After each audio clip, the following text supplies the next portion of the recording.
ये कहानी एक ऐसी फर्जी टीचर के बारे में है जो अपने ही एक स्टूडेंट के प्यार में पागल हो जाती है और उसको पाने के लिए वह बेशर्मी की किस हद तक जाती है। आज की कहानी में हम जानने वाले हैं। तो कहानी की शुरुआत मेन हमें जेसन नाम के एक जवान लड़के को दिखाया जाता है जो एक स्टूडेंट होने के साथ साथ एक सोशल मीडिया पर्सनैलिटी भी है और फेसबुक पर उसके कई सारे फॉलोअर्स भी है क्योंकि सिंगिंग जेसन के पैशन होता है। इसके बाद हमें एक कैथोलिक स्कूल को दिखाया जाता है जहाँ जेसन के पेरेंट्स समर वेकेशन के बाद जेसन और उसकी बहन जॉय को स्कूल छोड़ने के लिए आए हैं।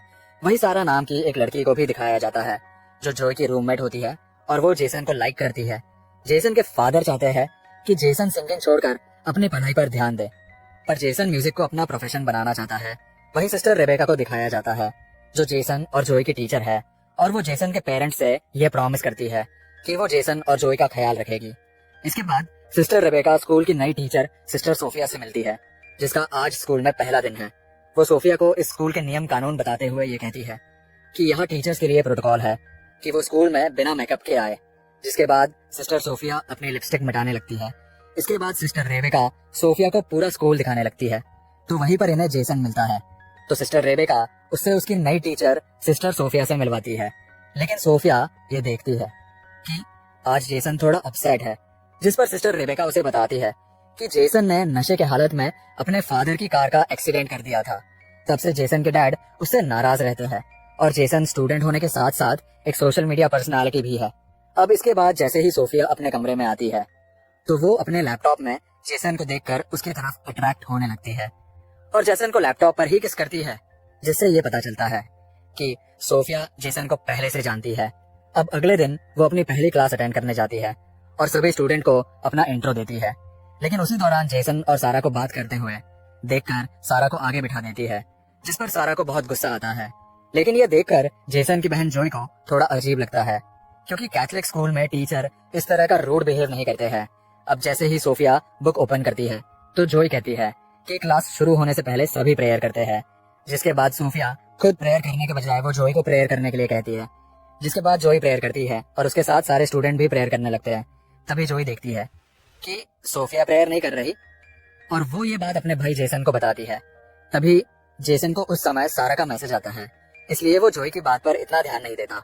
अब स्कूल के बाद सोफिया जेसन से मिलकर पूछती है कि क्या सारा तुम्हारी गर्लफ्रेंड है? तो जेसन कहता है कि मेरी कोई गर्लफ्रेंड नहीं है। ये सुनकर सोफिया बहुत खुश होती है, पर अगली सुबह वो जेसन और सारा को किस करते हुए देख लेती है और जेसन को क्लास में भेजकर सारा को डांटने लगती है। जिस पर सारा कहती है कि तुम मुझे नहीं जानती, मैं उस आदमी की बेटी हूँ जो इस स्कूल को फंड दिया करते हैं। लेकिन सोफिया को इस बात से कोई फर्क नहीं पड़ता और वो उसे जेसन से दूर रहने के लिए कहती है। अब क्लास के बाद सोफिया जेसन को रुकने के लिए कहती है और उसे कहती है कि तुमने तो कहा कि तुम्हारी कोई गर्लफ्रेंड नहीं है, फिर तुम सारा के साथ क्या कर रहे थे? जिस पर जेसन के पास इस बात का कोई जवाब नहीं होता। जिसके बाद सोफिया कहती है कि तुम एक बार मेरे चैम्बर में आकर मिलना। अब थोड़ी देर बाद जब जेसन सोफिया से मिलने के लिए जाता है तो वो देखता है कि सोफिया अपनी बॉडी को मॉइस्चराइजर कर रही होती है। असल में सोफिया ने जानबूझकर अपने कमरे का दरवाजा खुला रखा था ताकि जेसन उसे ऐसी हालत में देखकर उसकी तरफ अट्रैक्ट हो जाए। अब अगली सुबह सोफिया जेसन से पूछती है कि वो उससे मिलने क्यों नहीं आया, जिस पर जेसन कहता है कि वो भूल गया था। अब यहाँ जेसन और जॉय को स्कूल आए हुए 1 हफ्ता हो चुका है और वीकेंड पर उनके पेरेंट्स उन्हें अपने घर लेने के लिए आए होते हैं। वही सिस्टर सोफिया का जेसन के बगैर मन नहीं लगता, इसीलिए वो सिस्टर रेबेका से अपने आंटी की तबीयत खराब होने का बहाना करके स्कूल से लीव ले लेती है। इधर घर पर जेसन अपने डैड से कहता है कि वो स्कूल से 1 साल की छुट्टी लेकर अपने पैशन पर काम करेगा, लेकिन उसके डैड चाहते हैं कि वो अपना फोकस पढ़ाई में लगाए। जिस पर इन दोनों के बीच बहस हो जाती है और जेसन नाराज होकर बाहर आ जाता है और अकेले ही बाहर गाना गा रहा होता है। इसी दौरान सोफिया अपनी कार लेकर जेसन के घर आती है और छुपकर उसकी सिंगिंग को एंजॉय कर रही होती है। तभी जेसन को सारा का कॉल आता है, जिससे सोफिया गुस्सा होने लगती है और तभी सोफिया का पैर गलती से किसी चीज से टकराता है और आवाज आने पर जेसन उसकी तरफ बढ़ने लगता है। लेकिन तभी जेसन को जॉय का मैसेज आता है और वो वापस अंदर चला जाता है। अब सोफिया किसी तरह सारा को जेसन से दूर करना चाहती है, इसलिए वो अपनी पहली चाल चलती है, जिसमें वो रात को सारा के कमरे में जाकर उसकी बुक में ड्रग्स रख देती है। लेकिन बाहर निकलते समय उसका सामना सिस्टर रेबेका से होता है, तो वो उन्हें बताती है कि उसे किसी की आवाज सुनाई दे रही थी, इसीलिए वो देखने के लिए यहाँ आई थी। इसी दौरान जॉय नींद से उठ जाती है, जो सारा के रूम में ही रहती है और दोनों की बातें सुनकर उसे सोफिया पर शक होने लगता है। अब अगली सुबह क्लास में सोफिया सारे स्टूडेंट्स को वही पेज ओपन करने के लिए कहती है जिस पर उसने सारा की बुक के उसी पेज में ड्रग्स रखा था। जिसके बाद वो सारा को ड्रग्स के साथ पकड़ लेती है और उसे कहती है कि तुम्हें इसके लिए बहुत बड़ी सजा मिलेगी। जिसके बाद इस बात की खबर पूरे स्कूल में फैल जाती है, जिससे सारा को स्कूल से सस्पेंड कर दिया जाता है। इसके बाद सोफिया सिस्टर रेबेका से कहती है कि आपको इस स्कूल की रेपुटेशन बचाए रखनी है तो आपको बॉयज के कमरों की भी तलाशी लेनी चाहिए। जिस पर सिस्टर रेबेका जेसन और उसके दोस्तों के कमरों की तलाशी लेते हैं और उन्हें जेसन के बैग से शराब की बोतल मिलती है। दरअसल ये काम भी सोफिया ने ही किया होता है, लेकिन जेसन टीचर को कहता है कि मुझे नहीं पता कि ये बोतल कहाँ से आई और किसने रखी है। अगर आपने मुझे सस्पेंड कर दिया तो उस काम के लिए मेरी लाइफ बर्बाद हो जाएगी, जो काम मैंने असल में किया ही नहीं। और अगर मेरे डैड को यह बात मालूम हुई तो इस बार ये मेरी जान ले लेंगे। ये सुनकर सोफिया उन्हें एक सुझाव देती है जिसमें जेसन की सजा ये होगी कि वह एक हफ्ते तक स्कूल के वो सारे काम करेगा जो अक्सर यहाँ की सिस्टर्स किया करती है, और जेसन भी इसके लिए मान जाता है। अब इसके बाद हमें पास्ट का एक सीन दिखाया जाता है कि किस तरह सोफिया ने सोशल मीडिया पर जेसन को देखा और वह उसके सॉन्ग्स और उसके आवाज की फैन हो गई और वह जेसन से मिलने के लिए सोफिया नाम की एक सिस्टर जो उसी स्कूल में ट्रांसफर होने वाली थी उसका मर्डर करके उसे ठिकाने लगा दिया और उसकी जगह सारे डॉक्यूमेंट्स चेंज करके सिस्टर सोफिया बनकर स्कूल में एंटर हो गई। अब कहानी प्रेजेंट टाइम में आती है जहां हम देख पाते हैं कि जेसन स्कूल के काम कर रहा है और पौधे लगा रहा है। इसी समय सोफिया वहां आती है और हेल्प करने के बहाने उसको उकसाने लगती है। वही जोई ये सब नोटिस कर रही होती है। अब अगले सीन में हम देखते हैं कि सोफिया आखिरकार सारी धार्मिक हदों को पार करते हुए रात को जेसन के कमरे में इंटर हो जाती है और अंदर जाते ही वो मोबाइल रिकॉर्डिंग ऑन करके रख देती है और अपने गले से नेकलेस उतारती है। तभी जेसन की नींद खुल जाती है और वो देखता है कि सिस्टर सोफिया उसके सामने है और उसे अजीब लगने लगता है। लेकिन सोफिया जेसन को अपनी अदा में बहकाने की कोशिश करती है और पास आकर जेसन को किस करने लगती है। लेकिन जेसन को डर लग रहा था कि यह सब पाप है और उन्हें यह सब नहीं करना चाहिए, पर सोफिया के मनाने पर वो उसकी बहकावे में आ जाता है और आखिरकार दोनों एक दूसरे के बिल्कुल करीब होकर इंटीमेट हो जाते हैं। अब अगली सीन में हम देख पाते हैं कि जेसन रिग्रेट होकर चर्च में जाता है फादर से इस बात का कन्फेस करने के लिए कि उसे एक बहुत बड़ा पाप हो गया है। अब वो जैसे ही फादर से माफी मांगने लगता है तभी वह देखता है कि वहाँ फादर की जगह सोफिया है और वो उधर ही आकर उसके गोद में बैठकर उसे किस करने लगती है और एक बार फिर से दोनों वहाँ पर इंटीमेट होने लग जाते हैं। अब इस इंसिडेंट के हुए एक हफ्ता गुजर जाता है और जेसन अपने घर चला जाता है जहाँ उसे सारा का मैसेज आता है जिसमें वो उसे रात की पार्टी के लिए इनवाइट करती है। वही सोफिया भी स्कूल से निकल रही होती है, पर तभी वो सिस्टर रेबेका को किसी और स्कूल के फादर से असली सोफिया के बारे में बात करते हुए सुन लेती है, जिससे उसको यह पता चला है कि वो फादर असली सोफिया को बहुत पहले से जानते हैं।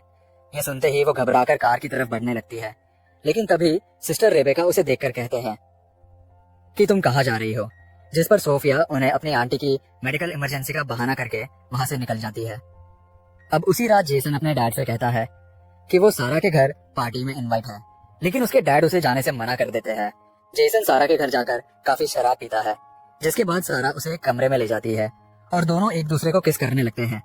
पर इसी दौरान जेसन को सोफिया के साथ किए हुए इंटीमेट सीन याद आने लगते हैं, जिसके बाद वो एक बियर बोतल लेकर वहां से निकल जाता है, लेकिन उसको पुलिस खुलेआम बियर की बोतल के साथ पकड़ लेते हैं। पर तभी वहां सोफिया आकर पुलिस को बताती है कि जेसन मेंटली काफी डिस्टर्ब है और उन्हें वो कन्विंस करती है कि वो जेसन को जाने दे, जिसके बाद सोफिया की बात मानकर पुलिस उसे जाने देती है। अब जेसन सोफिया से कहता है कि वो नशे की हालत में घर नहीं जा सकता, इसलिए सोफिया उसे होटल के एक रूम में ले जाती है। वहीं हम देखते हैं कि जेसन की माँ उसके डैड को यह समझाने लगती है कि उन्हें जेसन को उसके पैशन के लिए 1 साल का समय देना चाहिए, जिस पर जेसन के डैड मान जाते हैं और उसे घर वापस लाने के लिए जाते हैं। वही इधर जेसन को रूम में लेकर आने के बाद सोफिया अपने कपड़े उतारने लगती है ताकि दोनों फिर से इंटीमेट हो सके। पर जेसन को शक होने लगता है कि वो हर जगह उसे फॉलो कर रही है और वो कहता है कि हम दोनों ने आज तक जो भी किया वो वाकई में एक बहुत बड़ा पाप है और मैं इस रिग्रेट से बाहर नहीं निकल पा रहा हूँ और अब आगे से हम दोनों ये सब कभी नहीं करेंगे। लेकिन सोफिया कहती है कि हम दोनों के बीच काफी सिमिलैरिटी है और हम दोनों के ही डेड हमें नहीं समझाते और हम दोनों एक दूसरे से मिले ही इसलिए कि दोनों एक दूसरे के साथ रह सके। लेकिन जेसन सोफिया की कोई बात नहीं मानता और वो सोफिया को उधर ही छोड़कर चला जाता है, जिससे सोफिया को बहुत गुस्सा आता है।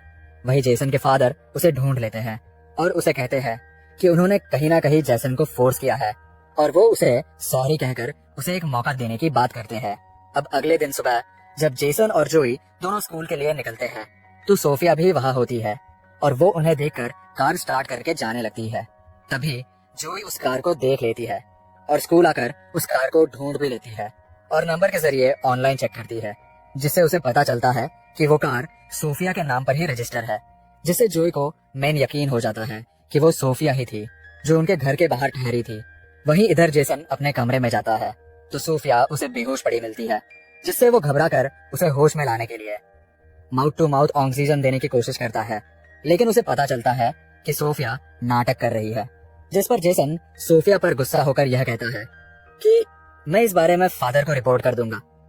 लेकिन सोफिया को इस बात से कोई फर्क नहीं पड़ता और वो कहती है कि अगर तुमने रिपोर्ट किया तो मैं भी सभी को बता दूंगी कि तुम एक स्टूडेंट होकर किस तरह एक टीचर के साथ बेशर्मी की सारी हदें पार कर चुके हो। अब जेसन समझ जाता है कि वो बुरी तरह फंस चुका है। तभी उसे जोई फोन करके सोफिया के कार के बारे में बताती है, जिस पर जेसन उसे कहता है कि वो इस बारे में किसी को ना बताए। अब आगे हम देखते हैं कि क्लास में प्रेयर के बाद सिस्टर रेबेका सारा को दोबारा वापस लेकर आई है, जिसे सोफिया को बहुत गुस्सा आता है और क्लास के बाहर सोफिया सिस्टर रेबेका को नियम समझाने लगती है कि किस तरह आप सारा को वापस स्कूल में परमिशन दे सकती है। जिस पर सिस्टर रेबेका कहती है कि तुम मुझे नियम कानून मत सिखाओ, मुझे पता है कि क्या करना चाहिए और क्या नहीं, और तुम पहले प्रेयर करना सीखो। अब एक तरफ सारा के वापस आने की खुशी में जेसन सिंकिंग कर रहा होता है तो दूसरी तरफ सोफिया गुस्से में आकर एकदम साइको की तरह बिहेव करने लगती है। इसके बाद हम देखते हैं कि सारा जब नहा रही थी तो सोफिया वहां जाकर उसके सर दीवार पर मार मार के उसकी जान ले लेती है और फिर साबुन गिराकर इस मर्डर को एक नॉर्मल एक्सीडेंट की तरह दिखाने की कोशिश करती है। इसके बाद जब जोई नहाने के लिए जाती है तो वो सारा को मरी हुई देखकर चिल्लाने लगती है। इसके बाद सारा की बॉडी को पोस्टमार्टम के लिए ले जाया जाता है। इसी दौरान सारा की लाश देखकर जोई ये कह रही होती है कि इतने सालों में शावर लेते समय कभी भी ऐसा नहीं हुआ, यहाँ कुछ ना कुछ तो गड़बड़ जरूर हुआ है। अब अगले दिन चर्च में प्रेयर करने के बाद जब सोफिया बाहर आती है तो जैसन सोफिया से कहता है कि जरूर तुमने कुछ किया होगा, जिस पर सोफिया कहती है कि पुलिस ने इसको एक एक्सीडेंट डिक्लेयर कर दिया है और वैसे भी यहाँ कोई गुनहगार नहीं है और सबसे बड़े गुनहगार तो तुम हो जिसने एक नन के साथ संभोग किया है। ये कहकर वो उसे वो एमएमएस दिखाने लगती है जो उसने इंडिकेट होने के दौरान छुपाकर रिकॉर्ड किया था और वो कहती है कि अगर तुमने सारा के बारे में कुछ भी अपनी जुबान से निकाला तो मैं ये एमएमएस सोशल मीडिया पर वायरल कर दूंगी। अब अगले दिन सुबह जब सोफिया जेसन और जोई को घर जाते हुए देखती है तो इस बार वो सिस्टर रेबेका से अपने आंटी के डेथ का बहाना बनाकर वहां से निकल जाती है और उसी रात जेसन और उसकी फैमिली डिनर के लिए बाहर एक रेस्टोरेंट में जाते हैं। पर वहां वो देखते हैं कि सिस्टर सोफिया भी यहाँ आई हुई है। इसके बाद सोफिया जेसन के पेरेंट्स को अपना एंट्री देती है, जिस पर उसके डैड उसे अपने साथ ज्वाइन होने के लिए कहते हैं, लेकिन जेसन नहीं चाहता कि वो यहाँ बैठे, पर उसके बाद सोफिया के बैठने का इंतजाम कर देते हैं और वो उनके साथ बैठ जाती है। लेकिन जेसन अनकंफर्टेबल होने लगता है और ये सब उसकी बहन जोई नोटिस कर रही होती है। वहीं सिस्टर रेबेका सोफिया के आंटी के डेट पर फूल भेजने के लिए उस जगह का पता लगाने की कोशिश करती है, जिससे उन्हें ये मालूम होता है कि उधर किसी की भी डेथ नहीं हुई और ना ही वो सोफिया का एड्रेस है। इधर जोई के कहने पर जेसन अपनी बहन को सब कुछ बता देता है कि किस तरह वो धीरे धीरे सोफिया के जाल में फंस गया और सोफिया ने उनके इंटीमेट होने का एक एमएमएस भी बना लिया है, इसलिए वो कुछ भी नहीं कर सकता। जिसके बाद दोनों मिलकर एक प्लान बनाते हैं कि वो नन असली सोफिया है या नहीं, इसकी सबूत तलाश करेंगे। अब अगले दिन हम देखते हैं कि सिस्टर रेबेका को रात के कॉल पर सोफिया पर शक हो चुका था, इसलिए वो सोफिया को अपने कमरे में बुलाकर ये कहती है कि जब से तुम आई हो कुछ ना कुछ गड़बड़ होता ही जा रहा है और तुम्हारे आते ही मैंने अपने बेस्ट स्टूडेंट को सस्पेंड भी कर दिया और अब तुम्हारी आंटी की डेथ का झूठा खबर भी पकड़ा गया है। ये कहकर वो फादर से कंप्लेंट करने जाने ही वाली होती है। तभी सोफिया एक लैंप से मारकर सिस्टर रेबेका को घायल कर देती है। वहीं हम देखते हैं कि जेसन और जोई सोफिया के कमरे में पहुंच जाते हैं उसके खिलाफ सबूत ढूंढने के लिए, जहां जाकर उन्हें असली सोफिया का लैपटॉप मिल जाता है और साथ ही उस लड़की का लैपटॉप भी मिलता है जो सोफिया बनकर यहाँ आई हुई है, जिसका असली नाम लॉरा है। और वह देखते हैं कि उसने जेसन के कई सारे पिक्चर्स सेव करके रखी हुई है। ये देखकर वह दोनों समझ जाते हैं कि लॉरा पूरा प्लान बनाकर यहाँ आई है। अब ये बात वह सिस्टर रेबेका को बताने के लिए जाते हैं। तभी उनका सामना सोफिया यानी लॉरा से होता है और वह जेसन के हाथ में अपना लैपटॉप देखकर यह समझ जाती है कि उसका राज खुल चुका है। लेकिन वह जेसन से अपने पागलपन का इजहार करते हुए ये कहती है कि तुमने जितने भी गाने गाए हैं वो सब मेरे लिए ही थे, जिससे जेसन और जोई समझ जाते हैं कि ये लड़की पूरी तरह से साइको बन चुकी है, जिसके बाद वो आगे बढ़ने लगते हैं। लेकिन तभी मौका देखकर सोफिया जोई पर लैंप से वार कर देती है, जिससे जेसन गुस्से में आकर उसका गला दबाने लगता है। तभी वह जेसन के पैरों के बीच लात मार देती है, जिससे वो दर्द से गिरकर बेहोश हो जाता है। जिसके बाद वो जोई को फिर से उसी लैंप से मारने ही वाली होती है। तभी वहां पर सिस्टर रेबेका आकर उसके हाथ से वो लैंप छीन लेती है, लेकिन वो सिस्टर रेबेका को भी मारने लगती है। तभी जेसन होश में आकर अपनी जेब से स्क्रू ड्राइवर निकालता है और सोफिया की पीठ में वार कर देता है, जिससे वहीं पर सोफिया की मौत हो जाती है। इसके बाद हमें स्कूल के ग्रेजुएशन का दिन दिखाया जाता है, जिसमें जेसन के डैड जोई को उसकी मॉम की कार और जेसन को एक नया गिटार गिफ्ट करते हैं। और इसी सीन को दिखाते हुए ये शानदार कहानी यहीं पर खत्म हो जाती है। तो दोस्तों, ये कहानी आपको कैसी लगी कमेंट में जरूर लिखिएगा।